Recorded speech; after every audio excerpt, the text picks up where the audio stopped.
বিসমিল্লাহির রহমানির রহিম। উপস্থিত যুব অধিকার এবং গণ অধিকার পরিষদ সহ অন্যান্য নেতৃবৃন্দ, সাংবাদিক ভাই বোনেরা, সবাইকে সালাম এবং শুভেচ্ছা। আসসালামু আলাইকুম। আজকে আজিজ, সাবেক সেনা প্রধান জেনারেল আজিজ এবং সাবেক পুলিশ প্রধান বেনজির সহ দুর্নীতিবাজ মাফিয়া লুটেরাদের গ্রেপ্তারের দাবিতে যুব অধিকার পরিষদ ঢাকা মহানগর এই প্রোগ্রাম আয়োজন করেছে। সময়োপযোগী প্রোগ্রাম আয়োজন করার জন্য তাদেরকে ধন্যবাদ জানাই। একই সাথে সারা বাংলাদেশের ছাত্র এবং যুবকদেরকে দুর্নীতির বিরুদ্ধে সোচ্চার হওয়ার অনুরোধ জানাই, আহ্বান জানাই। বিশেষ করে যুব অধিকার পরিষদ কি বলবো, আপনারাই জেলা পর্যায়ে, উপজেলা পর্যায়ে সারা বাংলাদেশে দুর্নীতির বিরুদ্ধে জনগণকে নিয়ে এই ধরনের প্রতিবাদ এবং প্রোগ্রাম আয়োজন করুন। আজকে দুর্নীতি একটা প্রাতিষ্ঠানিক রূপ রূপে পরিণত হয়েছে, প্রাতিষ্ঠানিকভাবে। বিশেষ করে স্বাভাবিকভাবেই যদি রাষ্ট্রে কোনো জবাবদিহিতামূলক সরকার না থাকে, গণতন্ত্র, ভোটাধিকার না থাকে, তাহলে সরকারের জবাবদিহিতা থাকবে না। আর জবাবদিহিতা না থাকলে সেখানে দুর্নীতি, দুঃশাসন বাড়বেই। আর দুর্নীতি, দুঃশাসন যেখানে থাকবে সেখানে এই আজিজ বেনজিররা তৈরি হবেই। আমার দুঃখ হয় যে ওবায়দুল কাদের কিছুদিন আগে কি নির্লজ্জের মতো কথা বলেছেন যে আজিজ বেনজির সরকারের কেউ না। তাহলে কি আজিজ বেনজির আমাদের লোক, বিএনপি জামাতের লোক? হৃষ্টপুষ্ট করে আজিজকে আপনার বর্ডার গার্ড বিজেপির প্রধান থেকে সেনা প্রধান বানিয়েছেন। আজিজের খুনি ভাইদেরকে রাষ্ট্রপতির ক্ষমায় মুক্ত করেছেন। বেনজিরকে ডিএমপি কমিশনার থেকে আপনার বিরোধী দলকে গুম খুন করার জন্য র্যাবের প্রধান বানিয়েছেন, কসাই বানিয়েছেন, তারপরে পুলিশ প্রধান বানিয়েছেন। এমনকি মার্কিন যুক্তরাষ্ট্র যখন 7 জনকে গুরুতর মানবাধিকার লঙ্ঘন এবং দুর্নীতির কারণে নিষেধাজ্ঞা দিল, সেই সময় আপনারা তাদের বিরুদ্ধে ব্যবস্থা নেন নাই। মানে ওই যে একটা গল্প আছে না, যে যার এক কান কাটা লজ্জায় সে গ্রামের মধ্যে দিয়ে হাঁটে না, কান ধরে ধরে হাঁটে। আর যার 2 কান কাটা বেহায়ার মতো বাজারের মধ্যখান দিয়ে হাঁটে। আজকে মার্কিন যুক্তরাষ্ট্রের নিষেধাজ্ঞার পরেও সেনা প্রধান পদে তাকে বহাল রেখেছিলেন। আপনার নিষেধাজ্ঞার পরে পুলিশ প্রধান পদে বেনজিরকে বহাল রেখেছেন। এমনকি আল জাজিরাতে যে all the prime ministers main যে ডকুমেন্টারি হল, যেখানে স্পষ্টভাবে দেখানো হল আজিজ তার ক্ষমতার অপব্যবহার করে কিভাবে সেনাবাহিনীর কিছু অফিসারের মোরালিটি ধ্বংস করে তার ভাইদের পাসপোর্ট বানিয়েছেন। তারপরেও কিন্তু আজিজের বিরুদ্ধে ব্যবস্থা নেন নাই। কারণ এই জনবিচ্ছিন্ন লুটেরা ভারতীয় দাবেদার সরকার ক্ষমতায় থাকতেই বিরোধী দলের দমন পীড়নের জন্যই আজিজ বেনজিরদের মতো কসাই তৈরি করেছে। আজিজের কারণে আজকে আপনারা শুনেছেন বিএনপির আমলের এক ভদ্রলোক বিডিআর এর প্রধান ছিলেন, প্রায় টকশোতে তিনি কথা বলেন। তিনি বলেন তাদের একটা এমইউ আপনার বাংলায় বললে সমঝোতা, বোঝাপড়া বলতে পারেন। তাদের বোঝাপড়া ছিল সীমান্তে যদি একজন বাংলাদেশি মরে, ভারতের 2 জন মরবে, একজন বিএসএফ আরেকজন সিভিলিয়ান। এটা তাদের একটা বোঝাপড়া ছিল।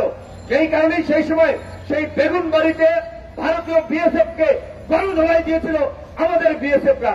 আর এই ভারতীয় তাবেদার আওয়ামী সরকার, ভারতের গোলামেরা রাজশাহীতে যখন আমাদের ছেলেদেরকে বিএসএফ ধরে নিয়ে যাচ্ছিল, তখন আমাদের বিএসএফ যখন আমাদের বিজেপি যখন বাধা দিয়েছিল, তখন হাতাহাতি, ধাক্কাধাক্কি এবং এরকম একটা পরিস্থিতি তৈরি হয়েছিল। গুলি সে সময় ছুটছিল 2 পক্ষ থেকেই। তখন আমাদের বিজেপির সাহসী সন্তানেরা সংবাদ সম্মেলন করেছিল বিএসএফ এর উদ্দেশ্যে, বাংলাদেশি আমরা জাতি হিসেবে মদ্যপ নই যে আমাদের আপনার নিয়ন্ত্রণের বাইরে গুলি চলে যাবে, গুলি তোমরা আগে করেছিলাম। এই রকমের একটা বোল্ড কথা বলায়, একটা সাহসী উচ্চারণ করায় এই ভারতীয় তাবেদার এবং গোলাম সরকারের গোলামরা যারা ডিজিএফআই, এনএসআই, বিজেপি, পুলিশ আছে, তারা যে চাটুকারিতে গোলামি করছে তার নজির সেই সময় আমরা দেখেছিলাম। সেই সাহসী কর্মকর্তাকে বিজেপি থেকে সরিয়ে ওইখান থেকে তাকে সরিয়ে দিয়েছিল। তো আজকে এই আজিজ এবং বেনজির পুলিশ এবং সামরিক বাহিনী প্রধান, দুই প্রধানের যদি এই অবস্থা হয় বন্ধুগণ, আপনারা একবার কমন সেন্স থেকে চিন্তা করেন তাহলে বাকিদের কি অবস্থা। আজকে এমন কোন সরকারি সেক্টর, দপ্তর, অফিস আছে যেখানে ঘুষ দুর্নীতি চলে না? ঘুষ ছাড়া আপনি সেবা পাবেন। এমনকি হাসপাতালের মর্গে থেকে লাশ নিতে হলেও পুলিশকে ঘুষ দিতে হয়, হাসপাতাল কর্তৃপক্ষকে ঘুষ দিতে হয়। আজকে দুর্নীতি রাষ্ট্রের রঞ্জে রঞ্জে এইভাবে ছড়িয়ে পড়েছে। দুর্নীতি একটা মহামারী আকার ধারণ করেছে। কাজে এই দুর্নীতির বিরুদ্ধে আজকে যুব সমাজকেই জাগতে হবে, তরুণ সমাজকেই জাগতে হবে। বাংলাদেশের ইতিহাসের দিকে যদি আপনারা তাকান, আমাদের খুব গর্বের যে ইতিহাসগুলো, 52 ভাষা আন্দোলন বলেন, 69 গণ অভ্যুত্থান বলেন, 70 নির্বাচন এবং 71 মুক্তিযুদ্ধ, মুক্তিযুদ্ধের পরে স্বাধীন বাংলাদেশে স্বৈরাচার বিরোধী আন্দোলন। আমাদের এই প্রধানমন্ত্রী চট্টগ্রামের লালদিঘির ময়দানে 86 সালে ঘোষণা দিয়েছিল যারা এরশাদের অধীনে নির্বাচনে যাবে তারা জাতীয় বেঈমান। ঢাকায় আইসা তিনি নির্বাচনে যাওয়ার জন্য ঘোষণা দিয়েছিলেন। প্রধানমন্ত্রীর এই প্রতারণা আপনার কিছু মনে আছে তো? 96 সালের কিছুদিন আগে একটা ভিডিও দেখলাম, আমাদের প্রধানমন্ত্রী দেখেছেন তো? মাশাআল্লাহ, একেবারে মাথার এই পর্যন্ত কালো পট্টি বান্ধা, খুব ধার্মিক। কারণ 91 এর নির্বাচনে আওয়ামী লীগ হেরে গেছে, তাদের পর্যালোচনায় উঠেছিল যে আওয়ামী লীগকে ইসলাম বিদ্বেষী ভারতীয় তোষণকারী দল হিসেবে সেই সময় জনগণ মনে করেছে। তাই তারা ক্ষমতায় যেতে ধর্মের টুপি লাগিয়েছিল মাথায়। আবার ক্ষমতায় গিয়ে এই আলেমুল আমাদেরকে নির্মম নিষ্ঠুর ভাবে সত্তা চত্বরে হত্যা করেছিল। এমনকি মামুনুল হক সহ আলেমুল আমাদেরকে কিভাবে চরিত্রে কালিমা লেপনের জন্য নাটক সাজিয়েছিল আপনারা দেখেছেন। অথচ এই প্রধানমন্ত্রী তো এই সৌরভ উদ্যানে বলেছিলেন রাষ্ট্র চলবে মদিনা সনদ অনুযায়ী। এখন তো জাহেলি সনদে দেশ চলছে। দেশ কিভাবে চলছে? সেই আপনার আরবের আইএমএ জাহেলিয়াত যুগ, আর এখন মানুষ বলছে দেশে এখন আওয়ামী জাহেলিয়াতের যুগ চলছে। কাজে তাদের কথা এক, কাজে আর এক। এই ধর্মকে আওয়ামী লীগ রাজনীতিতে ব্যবহার করেছে ক্ষমতায় যাওয়ার জন্য। ভারতের কাছে দেশের স্বার্থকে বিকিয়ে দিয়ে বাংলাদেশকে আজকে ইজারা দিয়েছে আওয়ামী লীগ। আমার সীমান্ত দিয়ে, আমার বর্ডার দিয়ে, আমাদের দেশের অভ্যন্তরে ভারতের বাস চলবে, ট্রেন চলবে, গাড়ি চলবে, হেলিকপ্টার চলবে, নামমাত্র ফ্রিতে, নামমাত্র ট্রানজিটে। আমরা দেখতে পাবো না ওই বাসের মধ্যে কি গোলা বারুদ যাচ্ছে নাকি অস্ত্র যাচ্ছে, আমাদের সেই চেক করার শক্তি নাই। প্রধানমন্ত্রী তো বলেছিলেন ভারতকে যা দিয়েছি তা আজীবন মনে রাখবে। আজকে এই ভারতের কিছুদিন আগের নির্বাচনের সময় কেজরিওয়াল, আপনার দিল্লির মুখ্যমন্ত্রী, তিনি বক্তব্য বলেছিলেন বৈশ্বিক প্রেক্ষাপট দিয়ে পাকিস্তানে ইমরান খানের মতো জনপ্রিয় নেতাকে বন্দী করে পাকিস্তানের এই শাসক গোষ্ঠী নির্বাচনের আয়োজন করেছে। হাসিনা তার দেশের বিরোধী দলীয় নেতাদেরকে জেলে পুরে নির্বাচন করেছে। মোদিও এই একই পদ্ধতি করছে। কারণ মোদি ওইখানে ইডি, সিবিআই দিয়ে এই আপনার কেজরিওয়াল থেকে শুরু করে আরো অনেককে হয়রানি করেছিলেন, দল ত্যাগ করেছিলেন, ভাগিয়ে নিয়েছিলেন। একেবারে দেখেন প্রধানমন্ত্রী এবং আওয়ামী লীগ এইখানে যা করছে, শাহজাহান ওমরকে নৌকা উঠাইছেন, বেঈমানদেরকে দিয়ে বিএনপি ভাঙ্গে তৃণমূল করেছেন, এবং এই যে আমাদের কিছু দল ছুটছিল এই টাকা পয়সা দিয়ে একটা জোট করে একটা বিরোধী দল বানাতে চেয়েছিল, কারণ জাতীয় পার্টি দিয়ে তাদেরকে পোষাচ্ছিল না। কিন্তু সেই স্বপ্ন তাদের পূরণ হয় নাই। কিন্তু এই পদ্ধতি ভারতেও মোদি অ্যাপ্লাই করতে চেষ্টা করেছিল। আজকে আওয়ামী লীগ খুব ডিজিটাল বাংলাদেশের কথা বলছে, স্মার্ট বাংলাদেশের কথা বলছে। একটু পড়াশোনা করলে গুগল, ইউটিউবে গেলে দেখবেন এই কনসেপ্ট এবং প্রচারণা ছিল গুজরাটে মোদির প্রচারণা। ডিজিটাল বাংলাদেশের কথা বলছেন না, স্মার্ট বাংলাদেশ। কত সুন্দর নাম শোনায়।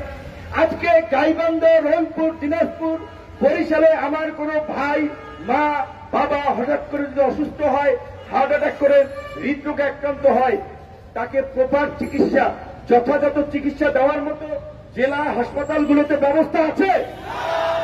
আমরা অসুস্থ হলে চিকিৎসা পাচ্ছি না, চিকিৎসা দেওয়ার মতো ব্যবস্থা জেলা পর্যায়ের হসপিটালগুলোতে নাই। তখন ঘোরার দিবেন স্মার্ট বাংলাদেশ আর ডিজিটাল বাংলাদেশ। আমি ঢাকা বিশ্ববিদ্যালয়ের ছাত্র হিসেবে ঢাকা বিশ্ববিদ্যালয়ের খবর জানি। ঢাকা বিশ্ববিদ্যালয়ের একটা সার্টিফিকেট উঠেছে হলে যাও, ডিপার্টমেন্টে যাও, চেয়ারম্যানের সাইন নাও, প্রভোস্টের সাইন নাও, এইখানে দৌড়াও, ওইখানে দৌড়াও, একটা নাজেহাল কাণ্ড। দেশের সবচেয়ে বড় পাবলিক বিশ্ববিদ্যালয়, যেই বিশ্ববিদ্যালয়ের বলা চলে না হলে বাংলাদেশের সৃষ্টি হতো কিনা সন্দেহ আছে, সেই বিশ্ববিদ্যালয়ের এই অবস্থা, তাহলে অন্যান্য বিশ্ববিদ্যালয়গুলোর কি অবস্থা? যে কোথায় আপনার স্মার্ট বাংলাদেশ আর ডিজিটাল বাংলাদেশ? পাসপোর্ট করতে যান, আপনি যখন ভোটার এনআইডি আপনার হয়েছে, আপনার বাপ দাদার 14 গোষ্ঠী সমস্ত ডকুমেন্ট এনআইডির সার্ভারে আছে। পাসপোর্ট করতে গেলে তারপরেও তো দালালকে টাকা দেওয়া লাগে, হয়রানি, নানান ধরনের একটা আপনার পরিস্থিতি। তো তাহলে কে ঘোরা দিবেন? তোমরা স্মার্ট বাংলাদেশ করলা। হ্যাঁ, স্মার্ট বাংলাদেশ করেছো, ডিজিটাল বাংলাদেশ করেছো লুটপাট করার জন্য, বাংলাদেশ ব্যাংক থেকে রিজার্ভ গায়েব করার জন্য, শেয়ার বাজার থেকে শেয়ার বাজার লুট করার জন্য, এবং এই লুটপাটকে আড়াল করতেই এই স্মার্ট বাংলাদেশের গল্প শোনানো হচ্ছে। আমাদেরকে স্মার্টের কথা বলে বোকা বানাচ্ছে। গতকালকে বাজেট দিয়েছে ছাত্রলীগের আমাদের ভাইদের বক্তব্য শুনলাম, তারা অনেকে প্রধানমন্ত্রীকে সমাজ বিজ্ঞানী, রাষ্ট্রবিজ্ঞানী, দার্শনিক বিভিন্ন পদে ভূষিত করেছে। তো এখন দলীয় নেত্রীকে, নেতা নেত্রীকে তো তারা ভূষিত করবেই, সমাজবিজ্ঞানী, রাষ্ট্রবিজ্ঞানী, দার্শনিক, কূটনীতিক, আন্তর্জাতিক, হ্যাং ট্যাং, এমনকি এমনও বলেছে যে শেখ হাসিনার হাতে যতদিন দেশ থাকবে উপমহাদেশ ছাড়িয়ে এশিয়ার সবচেয়ে উন্নত সমৃদ্ধ রাষ্ট্র নাকি হবে। অথচ এশিয়ার মধ্যেও যদি আপনি তুলনা করেন, বাংলাদেশের শিক্ষা ক্ষেত্রে বরাদ্দ সবচেয়ে কম, স্বাস্থ্য খাতে বরাদ্দ সবচেয়ে কম। তো এই যে আমাদের ছাত্রলীগের বন্ধুরা, ছাত্র বন্ধুরা পড়াশোনা করেও তারা গোয়েবলসের মতো সরকারের দালালি করার জন্য, লেজুর ভিত্তি করার জন্য মিথ্যা কথা বলে জাতিকে বিভ্রান্ত করছেন, তরুণ সমাজকে নৈতিকভাবে বিচ্যুত করছেন মিথ্যার ভাবা বেলুন দিয়ে যে এইটা শিক্ষা বান্ধব বাজেট, স্বাস্থ্য বান্ধব বাজেট, কৃষি বান্ধব বাজেট। অনেকদিন ধরে আমাদের সর্বমহলের বুদ্ধিজীবীরা বলে আসছেন বাজেটের ন্যূনতম 20% শিক্ষা খাতে বরাদ্দ দেওয়া উচিত বাংলাদেশের মতো একটা অনুন্নত এবং ওভার পপুলেটেড কান্ট্রির জন্য। এখন পর্যন্ত 53 বছরের ইতিহাসেও শিক্ষা খাতে বাজেট 12% ছাড়াইতে পারে নাই। গতবার ছিল 11.57, এইবার করেছে 11.88। তারপরে এই বাজেটে আপনি রিক্সা চালাইবেন, ব্যবসা করবেন, আপনার বাবা ভাই বাইরের দেশে ওই গরুর বুকে আপনার রোদে ঘামে বৃষ্টিতে ভিজে পয়সা ইনকাম করবে, দেশে পাঠাইবেন। এই বৈধ টাকা যদি ব্যাংকেও রাখেন, সম্পদও করেন, আপনাকে কর দিতে হবে। সেই করের মাত্রা সর্বোচ্চ সম্পদের ভেদে 30% পর্যন্ত। আর যারা সালমানের রহমানের মতো ব্যাংক ডাকাতি করবে, শেয়ার বাজার লুট করবে, ইসলামের মতো লুট করবে, কালো টাকা বানাবে, আজিজ বেনজির হবে, আজিজ বেনজিরের মতো সারা দেশে সম্পদের পাহাড় করবে, তাদের জন্য সরকার সুযোগ দিয়েছে যে ওরা পরিশ্রম করে, রক্ত পানি করে টাকা ইনকাম করে, এই জন্য ওরা গাদা, ওদের উপরে কর 30%। তোমরা চুরি চামারি করবা, গণভবনে কিছু পাঠাবা, এই বিভিন্ন বাহিনীর প্রধানদেরকে কিছু দিবা, তোমাদের জন্য কর কত? 15%। এই সরকার চোরকে প্রোটেকশন দেওয়ার জন্য, অবৈধ লুটেরাদের সুযোগ দেওয়ার জন্য এই কালো টাকা সাদা করার নামে মাত্র মূল্য 15% করে এটা সুযোগ দিয়েছে। এই সরকার ক্ষমতায় থাকার জন্য সংবিধানকে কেটে ছিঁড়ে এটা গণবিরোধী সংবিধানে পরিণত করেছে। এই বাজেট একটা লাইনে বললে আমরা বলতে পারি এই বাজেট ঘুষ দুর্নীতিকে উৎসাহিত করার সংবিধান বিরোধী বাজেট। সংবিধানের 20 নম্বর অনুচ্ছেদে আছে অনুপার্জিত কোন সম্পদ কেউ ভোগ করতে পারবে না। তাহলে এই যে 15% ঘুষ দিয়ে, আপনার কর দিয়ে, ভ্যাট দিয়ে, ট্যাক্স দিয়ে কালো টাকা দিয়ে সাদা করার সুযোগ দেওয়া হলো, তাহলে বাজেট দিয়েছেন অর্থমন্ত্রী এবং সরকার সংবিধানের বিরুদ্ধে গিয়ে বাজেট দিয়েছেন। এই সরকার সংবিধানের কথা বলছেন, ওই কারণে বলে একটা গল্প শুনেছেন না যে একজন মাথায় টুপিওয়ালা ব্যক্তি বৃষ্টি দিয়ে যাচ্ছে ভিজে ভিজে, আর একজন সাধারণ পাবলিক ছাতা নিয়ে যাচ্ছে। পরে এই টুপিওয়ালা পাবলিক, আমরা স্বাভাবিকভাবে একটু নামাজ, একটু হুজুর দেখলে তাদের প্রতি আমরা একটু পজিটিভ দৃষ্টিভঙ্গি রাখি। তো সে বলছে, ভাই আপনি কি বেকুব নাকি? আল্লাহর রহমত থেকে বঞ্চিত হচ্ছেন কেন? বৃষ্টির ছাতা দিচ্ছেন কেন? আল্লাহ বৃষ্টি দিতে আপনি ছাতা ব্যবহার করতেছেন কেন? তো সে আপনার পরে ছাতাটা ফালাই দিচ্ছে, সাইডে আল্লাহর রহমত ভিজে যাইতেছে। পরে আবার দেখে যে পিছনে তাকাইয়া যে বলছে সে ছাতিটা ব্যবহার করতেছে। এই সরকার প্রতারণা এবং এই কালো টাকা সাদা করার সুযোগ দিয়ে মূলত আলটিমেটলি দুর্নীতিবাজদেরকে একটা অসম্ভব রকমের সুযোগ দিচ্ছে। স্মার্ট বাংলাদেশের কথা বলে জনগণকে একটা ধোঁকাবাজি দিয়ে লুটপাটের রাস্তা তৈরি করছে। এই বাজেটের কিংবা যে কোনো ক্ষেত্রে সংবিধানকে সরকার একটা দোহাই দেয়। সংবিধান আছে, নির্বাচন নিয়ে বলেছে না এক চুল পরিমাণে মারা যাবে না। আর এই যে দেখেন তাদের একটা বাজেট করতে গিয়ে সংবিধানকে তুড়ি মেরে সাইডে ফেলে দিচ্ছে। বিভিন্ন কার্যক্রমে তারা সংবিধানকে তোয়াক্কা করছিল হুজুরের মতো, যখন মানে ওই ভদ্রলোকের মতো, হুজুর তো না, এটা সাধারণ পাবলিক, যে বৃষ্টির সময় লোকজনকে বিভ্রান্ত করে তার ছাতাটা নেওয়ার জন্য ওই কথা বলছে আর পরে সে ব্যবহার করতেছে। তো বাজেটের ক্ষেত্রে তারা সংবিধানকে ফেলে দিচ্ছে, নির্বাচনে তাদের ক্ষমতা থাকতে হবে, তখন সংবিধানকে ব্যবহার করছে। আমি আপনাদেরকে বিশেষ করে যেটি বলছিলাম যে 52, 69, 71, 90 সমস্ত ইতিহাসের আন্দোলন সংগ্রামের ছাত্র যুবক তরুণরাই রাজপথে বুক চিতিয়ে দাঁড়িয়েছে, তরুণরাই রক্ত ঢেলেছে, তরুণরাই সংগ্রাম করেছে। আজকের এই জাতিবাদ বিরোধী আন্দোলনেও তরুণদেরকেই রাজপথে নামতে হবে, তরুণদেরকেই রাজপথে ঢেউ তুলতে হবে। তরুণরা যুবকরা আগাইয়ে না আসা পর্যন্ত এই জাতিবাদের পতন হবে না। যুব অধিকার পরিষদকে, ছাত্র অধিকার পরিষদকে, এই গণ অধিকারী তারুণ্য নির্ভর সংগঠন, তাদেরকে বলবো এই দুর্নীতি এবং দুঃশাসনের বিরুদ্ধে সারা দেশের মানুষকে সংগঠিত করুন। আজকে রিকশাওয়ালা ভাইরা মিছিল করেছে, এই বাজেটে নাকি চালের দাম কমবে, তেলের দাম কমবে, চিনির দাম কমবে। আলামত কিছু দেখতেছেন? এর আগে 3টে না 4টা পণ্যের দাম সরকার নির্ধারণ করে দিয়েছিল, আলু, পেঁয়াজ, তারপরে আরো কয়েকটা, ডিমের দামও। যেই দিন বাইধা দেশে তার পরের দিন এক এক বাজারে এক এক রকম ভাবে বিক্রি হচ্ছে। পরে মাঝখানে ওই মন্ত্রীকে বলছিল, আপনারা শুনেছেন, সেই 3 গোপাল ভাড়ের মানে 3 বলদা বন্ধুর গল্পের মতো 3 মন্ত্রী প্রেস ব্রিফিং এর আয়োজন করেছেন। সেখানে একজন মন্ত্রী বলছেন জিনিসপত্রের দাম যদি জনগণের সহনীয় পর্যায়ে না থাকতো জনগণ আন্দোলন করত। আরে মেয়েরা বড় বড় কথা কন, জনগণের হাতে পায়ে শিকল পরিয়ে, পুলিশ দিয়ে, আইন শৃঙ্খলা বাহিনী দিয়ে দমন পীড়ন চালিয়ে 1 সপ্তাহ চ্যালেঞ্জ আপনাদেরকে, পুলিশকে নিউট্রাল করে দেন যে আইন শৃঙ্খলা বাহিনী নিরপেক্ষ থাকবে।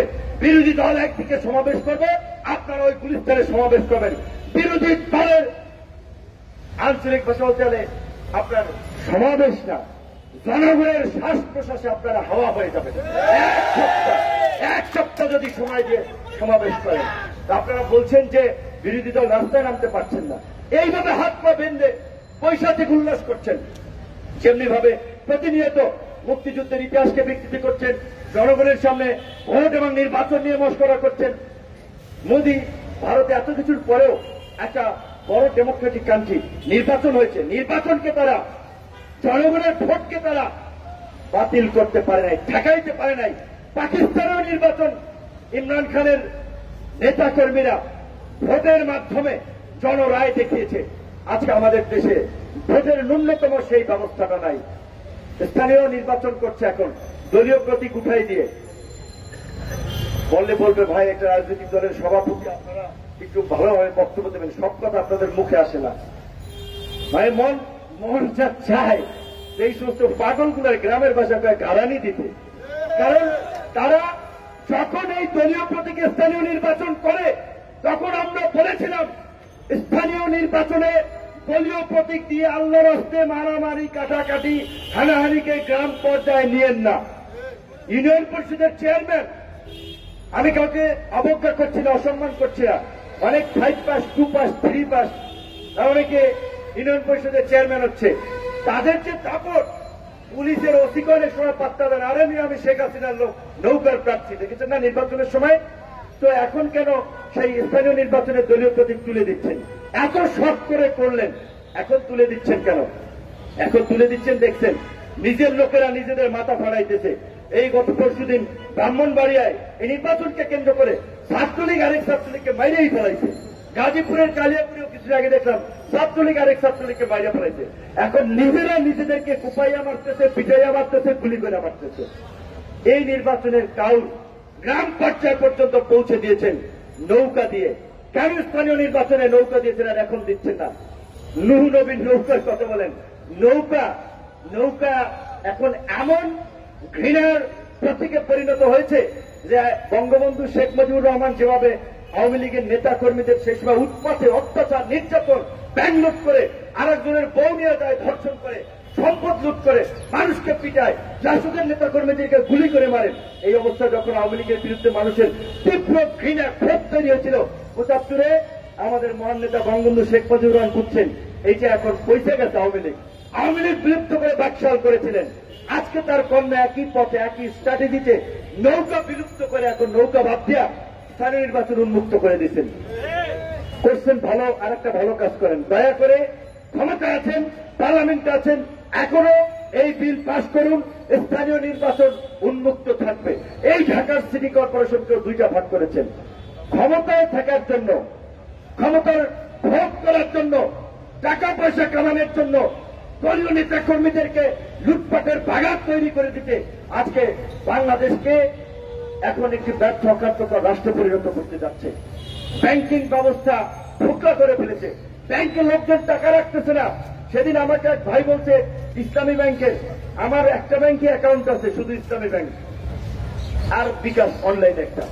ইসলামী ব্যাংকের একজন বলছে ভাই বেশি টাকা পয়সা থাকলে উঠে ফেলায়, যে কোনো সময় ব্যাংক জয় বাংলা হয়ে যেতে পারে, মানে ভ্যানিশ হয়ে যেতে পারে। অথচ এই ইসলামী ব্যাংক ছিল প্রাইভেট ব্যাংকগুলোর মধ্যে সবচেয়ে লাভজনক ব্যাংক। সেই ব্যাংকটাকে, শুধু সেই ব্যাংকটা, ম্যাক্সিমাম ব্যাংকের অবস্থায় কারা করেছে? ওবায়দুল কাদের বলেছেন আমরা দুর্নীতির বিরুদ্ধে ব্যবস্থা নেই, আমরা শক্ত লাইনে। শেয়ার বাজার লুটের অভিযোগে স্পষ্ট সালমানের প্রমাণের নাম এসেছিল। সেই সালমানের প্রমাণের বিরুদ্ধে কি ব্যবস্থা নিয়েছেন? বরং সালমানের প্রমাণকে প্রধানমন্ত্রীর বেসরকারি বিনিয়োগ বিষয়ক উপদেষ্টা বানিয়েছিলেন। বেসিক ব্যাংক কেলেঙ্কারি, ব্যাংকের সবচেয়ে আলোচিত একটা ঘটনা, আব্দুল হাই বাচ্চুর বিরুদ্ধে কি ব্যবস্থা নিয়েছেন? জনতা ব্যাংক থেকে সোনালী, রূপালী, আজকে ব্যাংকগুলোর বাজেট দিয়েছে। একই দিন একটা নিউজ হয়েছিল যে ঋণ খেলাপির সর্বোচ্চ রেকর্ড বাংলাদেশের ইতিহাসে। এই সরকার যখন ক্ষমতা আসে তখন ঋণ খেলাপি, আপনারা যারা বুঝবেন না তাদের জন্য সহজ ভাষায়, খেলাপি ঋণ হচ্ছে ব্যাংকের টাকা নিয়ে দেয় না, ঘুরায়, খালি ঘুরায়, অর্থাৎ দিবে না। লুটপাট করে অনেকে দেশের বাইরে চলে গেছে, এইখানে ব্যাংক খালি চিঠি পাঠায়। তো এই সরকার আসার সময়, ক্ষমতা আসার সময় খেলাপি ঋণের পরিমাণ ছিল 23,000 কোটি টাকা। এখন সেইটা বেড়ে দাঁড়িয়েছে 5.5 লক্ষ কোটি টাকা। কয় গুণ হিসাব করে রাখেন, প্রায় আপনার বলা চলে 10-12 গুণ খেলাপি ঋণ। আমি সিম্পল, আমার একটা রিলেটিভ 10 লাখ টাকার একটা ছোট লোন করেছিল, সেটার জন্য 25,000 টাকা একজনকে ঘুষ দিতে হয়েছে।